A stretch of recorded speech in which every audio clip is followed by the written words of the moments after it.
At nakatulog nga kami pagkatapos namin kumain ng hapon sa sobrang pagod. At nagising na kami ng 9 ng gabi. At nagutom na rin ulit si Sister Suping kaya nagpaluto na kami at nag-order ng pagkain dito sa restaurant ng hotel. Siguro pag na sinabing buksan, magbubuksan talaga. Naisip ko natin. Bagay, yun sana, sama-sama naman sa isang kami reset. Ay, reset pa. Di na din maligo si Arday.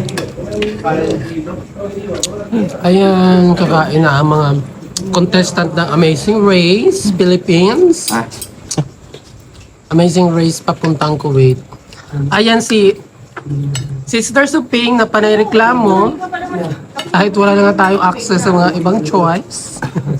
Umorder nga kami dyan ng pork na parang adobo at fried chicken. At yung natira pa naming mixed fried rice chicken, pinainit lang namin sa restaurant. And hello mga sister! Kakatapos lang mag-shower at kahit papano nakatulog kami. Kahit mga ilang hours bang tulog natin? 3. Yan, mga 5 hours man lang. Ayun, naka-power sleep kami. Ayan, nakabawi kami ng energy. At later, ayan, nakaligo na si Sister Suping. At maliligo na si Birat. At mamaya lalaban na naman kami para sa Amazing Race Kuwait. Charis. Yan, see you later. Ayan na po mga sister. Ayan, naging ballstar na si Sisi. At si Birat. Ayan, inaayos namin ang aming mga maleta. Dahil malapit na kami mag-check out. Pina-finalize na namin ang aming mga dala bago kumpiskahin. Charis. Sayang ang aming effort sa pagdaladala ng mga paraphernalia kinemedo. Yan. Ayan ang prueba na may pasalubong kayo. Yan. Pag hindi nakarating sa inyo, natapon ng custom. Charis.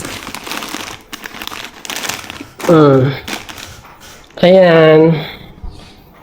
See you later. Ayan, naka-ready na kami. At ito na ang ating panglaban. Anong pangbansa? Ayan. Siya po ang ating international athletes na panglaban sa Middle East. At kasama naman natin ang ating passion icon fashion icon na ang kanyang polo ay sa Zara na sale. Charis. Ayan, naka-ready na po ang mga ang ating panglaban. Anong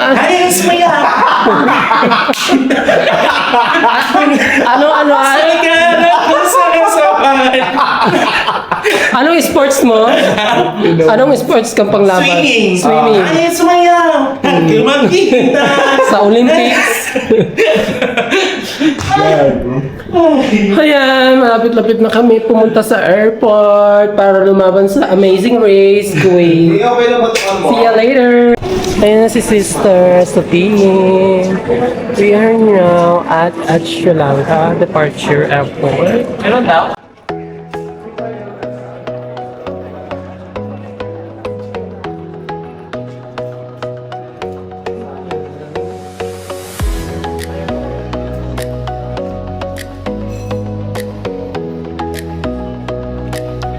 So, andito na kami sa airport at maghihintay na lang kami ng aming check-in time.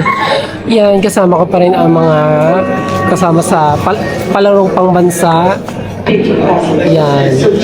Kasama pa rin natin ang mga cast ng Amazing Race Philippines. Dito kami sa outdoor kasi magsusuba ang mga bayo at hindi mapipigil ang pagsusuba. Ano masasabi mo sa Sri Lanka? Even it's just one night here. It's very, very nice. Very, very nice. Anong... Very good. Na-enjoy mo ba yung kahit isang araw lang dito? Of course, hindi. Ang ina mo, okay na, hindi. For me, okay naman siya. Tsaka not enough yung one day para mas ma-judge natin yung Sri Lanka. Sabi niya, pero, di ba, sa konting oras, Ako parang sasabi ko siya na mayroon siyang province vibe. He's a vlogger in Kuwait. Teka lang, wait, huwag mo iharap. Hindi ko tinatapos ko ngayon. Tinatapos ko yung chill-chill ako. Sister. So sister, ano masasabi mo sa one day natin Hindi sa ako enjoy. Hindi ko gusto yung pagkain. Tigas ng baboy. But the room is very nice. Very nice. Yeah. The place where we stay is very nice Yeah. and very good. But the food is not nice. So, Because the meat is so hard.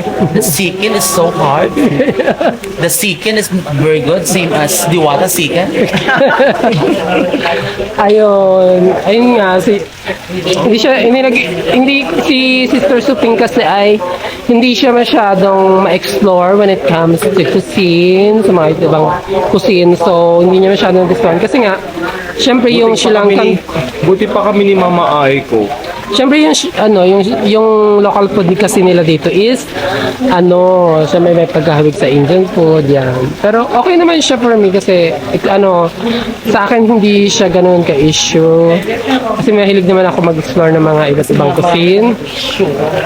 Yun. Tapos masasabi ko in one day okay siya kasi ang Colombo is paglabas mo ng airport is countryside vibe. So gusto ko yung mga countryside vibe. So yun. Parang para ka lang nagbakasyon sa probinsya sa Pilipinas, ganon. At saka also is very affordable. Mura siya. As in mura dito yung pagkain, yung transport, yun. Ayla, see you later. So, ayan, it's 2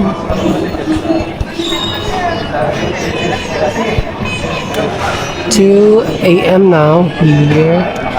At ayan, nakapila na kami sa check-in luggage kasama ng mga kabayan at nakasali sa Amazing Race. Immigration. So, andito na kami sa Domino's Pizza sa Sri Lanka. At ito-try namin ang burger nila dito. Ayun ang mga casting ng Amazing Race Kuwait. Amazing Race Philippines to Kuwait. Ayan. Ang ating mga kabayan. Dahil check-in na kami, maghihintay kami ng pupunta na lang kami sa aming gate later. How's the burger in Domino's in Sri Lanka? How's the burger in Domino's? Very nice. Anong lasa ng... Nice. Utang ina mo, wala ka nang alam sabihin. Very, very nice. Wala mo lang kakaibang reviews. Can you detail the reviews? Elaborate. The chicken is Simsim Diwata. The second is tender. The bread is very, very nice. But the crew is not very, very nice. Thailand naman, Thailand. So I like mak plung plang, plang pampuy, som pang plang puang. Thank you, sister, for the reviews. Papunta na kami sa gate 8, sa aming gate. Ito ang departure area ng Sabihan ko yun, kambal na kami. Gaganon din ako. Sri Lanka, Colombo. With the cast of Amazing Race Philippines. Ayan nga, at nakasakay na kami sa Al Jazeera Airlines at maayos naman, smooth lahat ang aming pagsakay at on the way na kami sa Dammam, Saudi.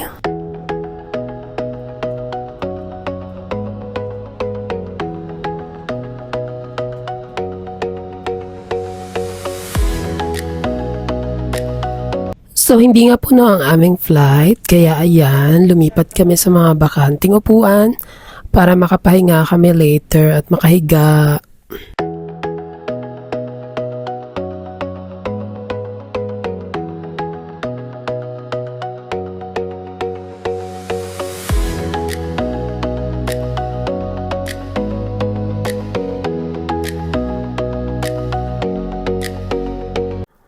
At nakaidlip nga ako ng sandali at nagutom.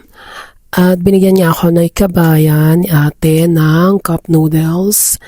Dahil nga walang food sa Algeciras flight, so much better na magbaon kayo or bumili na kayo sa Sri Lanka airport bago kayo pumunta sa boarding gate.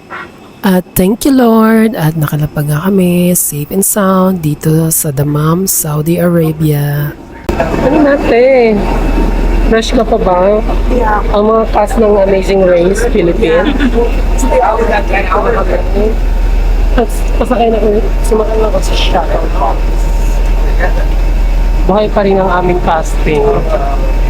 Nag-ikot-ikot nga ako sandali after namin makalampas sa immigration. At ito nga ang Dammam Airport. Malaki din siya at malawak. So, ayan. Andito na kami sa Dammam Airport. At waiting na lang kami sa aming bus for land travel going to Kuwait. Guys, we're waiting for our bus.